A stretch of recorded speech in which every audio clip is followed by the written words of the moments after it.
Hier matin, non, hier, pour l'accident, vers 17h30, je venais ici. Il faut dire que depuis que la cité a commencé par faire l'évangélisation, je ne suis jamais arrivé. C'était pour la première fois hier. Je suis dans le quartier, pas loin. J'arrive au carrefour, le feu s'est allumé, donc je devais passer.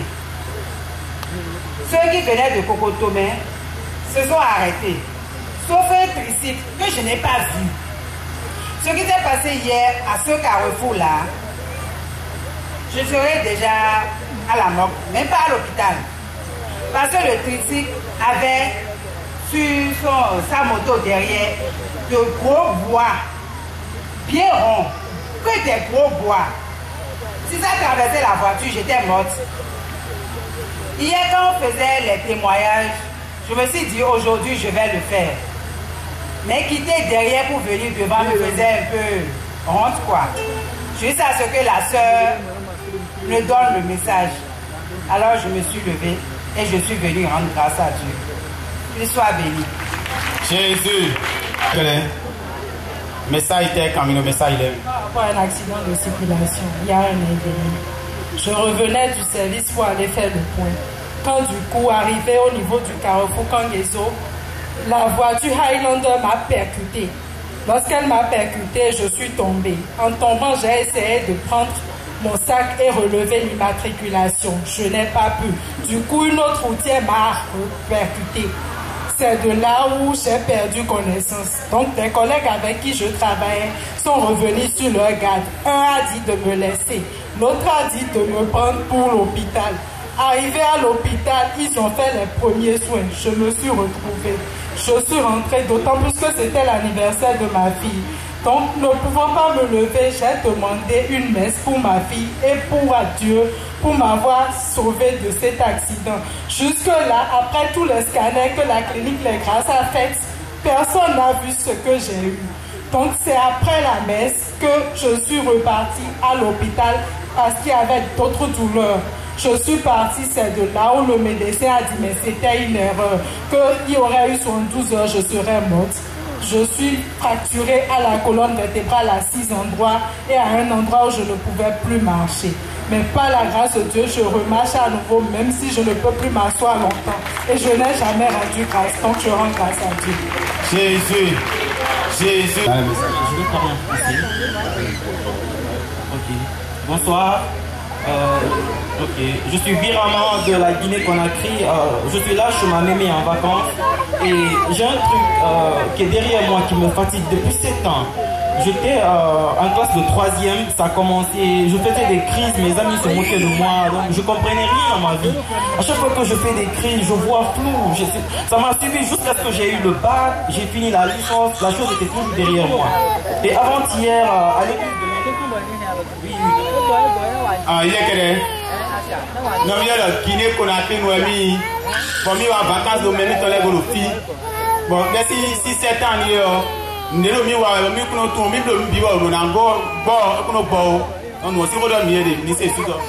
Jusqu'à ce que j'ai fini l'université, la chose me suivait, mais je ne comprenais rien.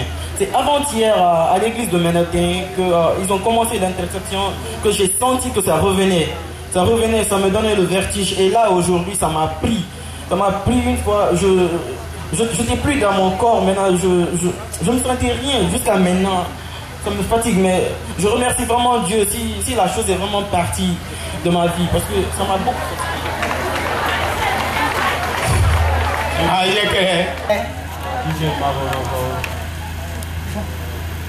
Jonathan était là, il y a même obligé. Donc, lundi, mais non, frère, il y a bien beaucoup et l'homme marie précieuse de la cité. Donc, il y a une union de nous l'est-il vivre. Et c'est quelqu'un de frère, il a mis. Et Mado Teti, Mado, mon il est à 4 levels, il est au bio, il est là. Donc, ma précieuse, il y a une fois, il y a c'est dans le cité. Donc, il est là aussi, c'est un. Et à Wadidja, tu as ouvert 2 mai. Si, question est bien, il y a bien cité, mais Quoi qu'en soit problème, tu es bio, on est go cité. On a besoin de nous cité. Nous pas nous cité, mais nous pas nous cité. Donc, ni fin à zolo pour dire pour nous bomber la possibilité, nous venir là, nous décourager là. Il y a 6 mois. Toi, je suis encore là autour. Pourquoi tu me vois au tout même? Parce que elle a bien oui, bon, nous m'ont ça. Donc, elle a mis dans mon état, il y a oui, et nous avons fait le moyen de voir les oui, et pour la main, oui, donc nous voyons numéro 4, vous voyez, et pour tout mener. Tout le monde, comme on tourne, il y a une dit, tout le métier, il y a une dit. Bon, j'ai ce qu'on dit. Bon, pasteur, si il y a un carré de tata, le copiné, voilà. Et je l'ai amassé des bons corps, mais il y a des récits, nous disons, mais il y en a 3 0 et 4 bon, 3 en a bon. Tout le monde aussi, pour vous, il y a amassé des mecs, 3 aussi, pour 3 sous. Nous sommes aussi beaux. Seul est là tout pour y dire. Et tel rôle de nous, non, c'est d'autres dia. Ou donc, et nous avons pour les roues de bon, à ça, il faut qu'on y ait mal à mon coup d'idée. Donc, à zone intelligente, bon, lundi, on va bon bac ou on s'en met mon béazon, non, j'ai zozo d'odi. Bon, zozo, on peut te dire, on vit. Então, tu é o amigo da minha mãe que ele é um banco que cada dia que botou a de sua, cada dia só tu o metrô, tu é normal tu. Jésus, Jésus. Mais le coup de figure, Jésus pas ou non. Il y a des gens qui sont venus moins de faire même à retourner en l'air. Parce que sur des gens qui ont il y a beaucoup de paroles de connaissance et je me suis retrouvé dedans. Bon, des coups moi, il peut bien. Ben alors, le voyez, comment les coups n'ont pas eu. Bon, Badandion, la parole est revenue sous une autre forme. Jésus, pas ou non, oui. Dis-moi, il en 27 ans. Parce que, je vois plus. Après, l'autre dit, pourquoi il fait quoi? Il y a le chômage, mais le chômage de Wendy. Et où est-ce qu'on voit plus? Chômage de Wendy. On dit le chômage de non. C'est vrai que Jésus est fort, il fait toutes choses nouvelles. On te connaît. Si ils sont isolés, où est-ce qu'on dit le roi d'homme n'a pas de notre cœur? Bon, dis-nous que nous ne pouvons pas citer les salles. Bon, elle nous bloque quand même, quoi. Elle nous bloque, bon, nous, Jésus, nous prenons bien ici. Bloque là. Bon, on va faire pédaler. Il y a quoi, il y a, mais tu vas dire, il y a quoi, il y a,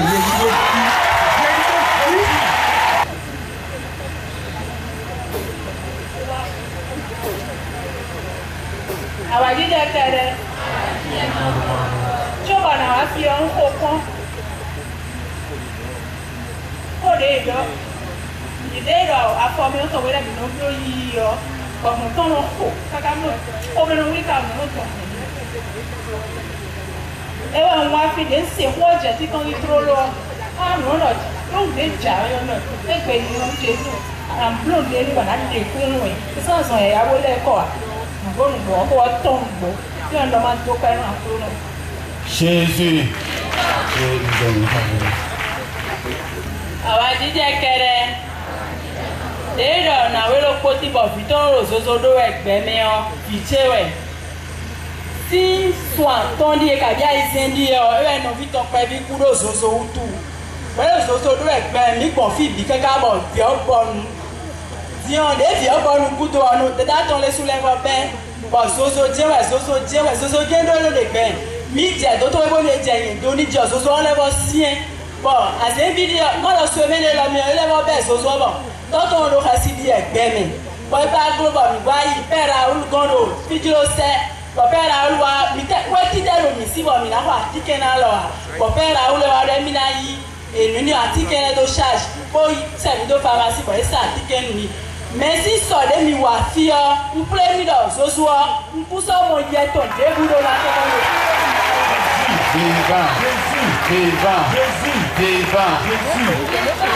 Nos camions n'ont bien d'or. Moi, on est non bien d'or. Des termes, il y a moyen de me dire. Ta, comme le moyen de lui. Sọ ngosi badanti, wabe meche ka ọdọ mi sọ̀rọ̀ àmì sẹ́rọ̀ lébẹ̀rẹ̀ èmi tẹ fún mo wà lẹ́jì. Nga gosi sọ badanti, nga máa yìí gbogbo lẹ̀ ọ̀pọ̀ tí mo wá ń jẹ gbúdọ̀ fínì ọ̀. Mo ṣe bẹ́ẹ̀ ló wọ́n dé láwọn ẹ̀bọ̀. Wọ́n Maintenant, c'est non, le point la métier, c'est ce soir, il va foutre le fil et pendant un. Mais bon, non, non, non, non, mis le l'école, voyez, ça, l'école. Bon, tout est la caca, pour agiter le finion. Et on met la voix pour t'avoir à bâton. Pendant que nous les pouvons, à vite, nous sommes des noirs. Vous avez vu, pour le moment, vous avez mis à 4e mélodie, il y a ton corps, il y a pour son ajaï, contre vidéo. Vous avez mis le cueillir ici, bon, faut la tour pour la fille. Je reçois l'Esprit Saint-Lodion. On doit prendre des bois, on le taquin et tomber pas vraiment, même si tu as le nom, on a 30 minutes de lit, le pot du banc, sinon rien. On doit prendre des bois, on le taquin, tu mets à clou mon Jésus, yes, c'est une chacun, mon dit de pour moi. Et nous tirons zozo, le taquin, tu mets rien, et donc, zozo, mais taquin, tu mets caca. Pour le chichoffer, nous tournons tête pour voir nous et donc, caca, nous confie à. Caca, dit on tag, c'est Faba, mon doyen, c'est chacun, et la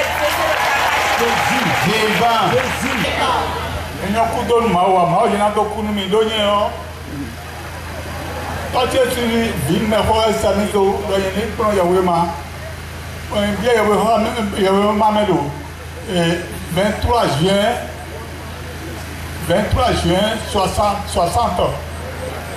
Bon, disons, à Fatier, on va un gota zomé. Un gota zomé, Vespa, le Vespa, bon. Nous avons mis le moto pour le bateau, nous avons à Fatier Frendio, à Fatier Calais.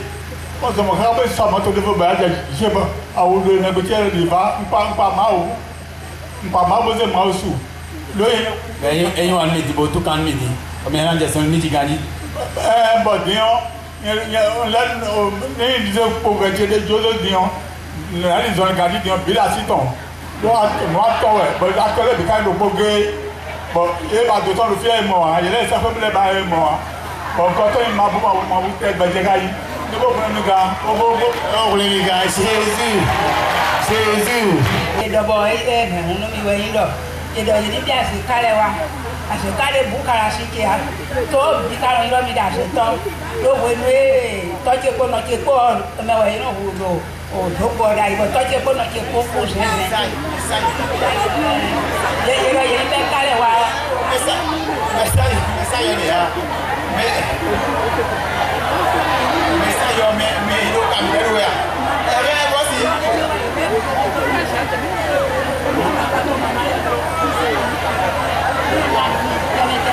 Ọdún láti ẹ̀mí ẹ̀nà ẹ̀bí ṣẹṣẹ àṣekẹ́lẹ̀ wẹ̀ kọ̀ọ̀kan mẹ́wàá ẹ̀bí ẹ̀bí ṣẹṣẹ dolómi ẹ̀wùrọ̀ lọ́dọ̀ tó náà lọ yí àti káwa náà lóyún tó mẹ́yẹ pé báyìí tó ká mẹ́nu mi nẹ̀ kó mẹ́wàá ẹ̀ náà mi lẹ̀ bí mi gbogbo ọ̀nà òkúlé bí.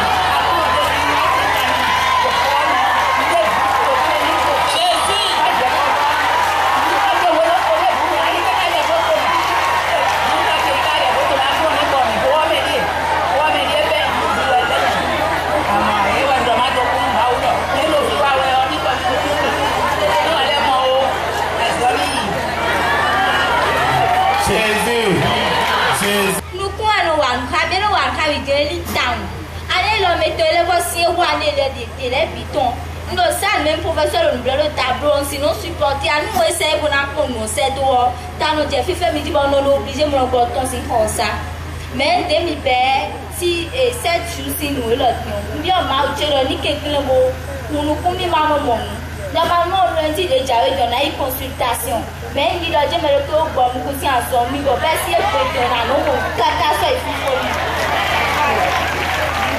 année passée ouais une mammographie. Bon, résultat, il a un coup de cancer. Mammographie, biologie, échographie des seins. Bon, l'échographie des seins, et donc, nous adénomium, nous il est pimé. Mais il n'y a pas de traitement suivi ici. Donc, allez, nous d'abord reprendre la mammographie. Ah non, 3 et donc, et bien, qui calciné quoi. Bon, quand même, Jésus l'a dit. L'année passée, tout allait bien. Oui, il y a une calcination, mais il y a donc, on a une échographie. Oui, passé l'année, on va reprendre la mammographie pour l'échographie. Lundi 4, il y a une échographie. Lundi 4, Saint-Michel, Bon, des libros, mais pas y avoir n'a pas entière. Bon, non, Jésus a dit, on a une échographie. On n'a pas entière, on dit, et qu'on a tout ce voyage.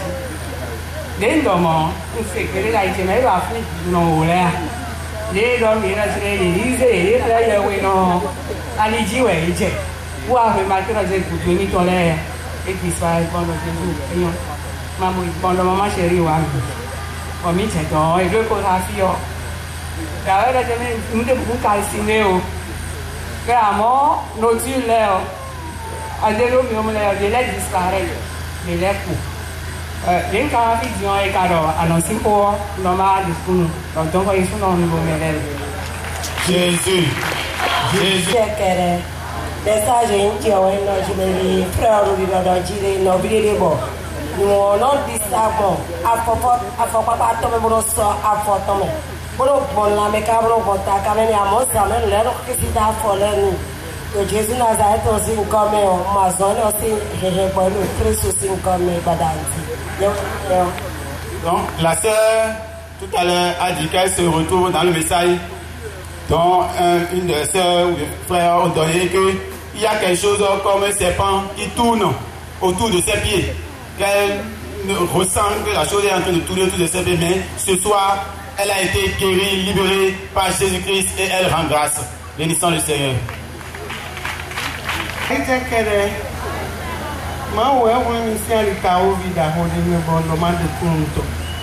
message tout à l'heure. Nous pouvons on est vidé le coyote. Bon, à fort de problèmes nous. Demi ben, évaluation lundi au mois.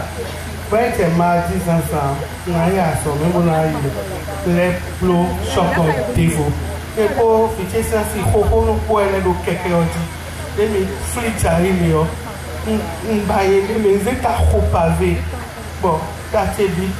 M'bouton yende mais tout va moyen bon les amis tité on sentit le quartier qui fait pas pendant alors quartier c'est bon des casques comme moi pas mais à la quartier fuir choco bon une double sud à folie mais pour non c'est si ouais et il y a culpité des boucawa pour non sifitia gratuit président de dollar bon des congo pour être toto any point, a point on see where abandonment the punto, auto pour la tour. Jésus. Quand c'est côté des deux, sinon il y a tout le monde, il y a prière bleu le fier. Sans vite les gosses en somme, ouais, oui, ma père, bon, c'est vraiment bon, dans un bon, il n'y a pas de gosses qui relèvent vous, vraiment.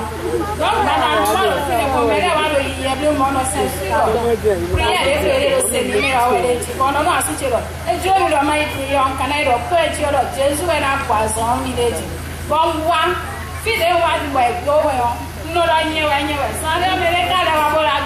De kundo emile bono la biere suno makaya na dido ma kuko poisson mio do ma de kuni tata buena Jésus Jona va fi egbe o non et là Dieu maman le ko fi ba fi tono no zozo il est vrai témoigner de Jésus Eucharistie mais zozo wa si vous venez rentrer en zozo djebe bandoli na maria do djemene ni no djemene e ma bata mo fe no afite ni mo fe bon bo egbe mi wa dion e lo mama ni do fi bo fi to zozo djeno do e wa no na wa de kunu don tu no djebe si egbe dion zozo ne ko ibi do Jésus Christ tin come bo we go bon pasteur, frère, les jours de mois, nos chômages, mais c'est 3 mois.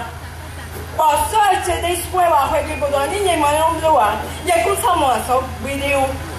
Bon, nos 3 mois de chômage, bon, je dis, comme frère, et leurs parents de connaissance, bon, mais de la vie, ou tout le temps, ouais, jouer les noms, qui bon, les dons, nous, les causes en fait, mais caca yaga. Bon, père a fini 30 minutes, non à clou non mais egbe on de wa mi gbe aza bon le wa fi egbe ti o do me le wa fi o chômage me ele amon de ji bo tu no un komo aso do Jésus Christ tu ko on a ni do fali hal Jésus le message de do no vidéo mi o mu chewe e wa conseiller mi o mo ya to mi e ti o e so pe ya Kaka va être seulement namiji. Donc, Kaka est fier de Dieu et ça continue. Bon message autant. Et wa prière. Nous venons se plaît à plus Noël. Bon message autant nous pouvons le coup de nous à plus Noël. On a dit que une personne s'appelle Rodrigue, c'est mon second prénom. Et qu'il y a un problème d'oubli. Oui, c'est moi je suis concerné par ça. Depuis des années, c'est toujours comme ça. J'ai tout fait, même avec les traitements dont j'ai dû abandonner totalement. Et je suis comme ça. Et le Seigneur a donné, j'ai eu l'occasion de ça aujourd'hui. Voilà. Jésus, Jésus, Jésus.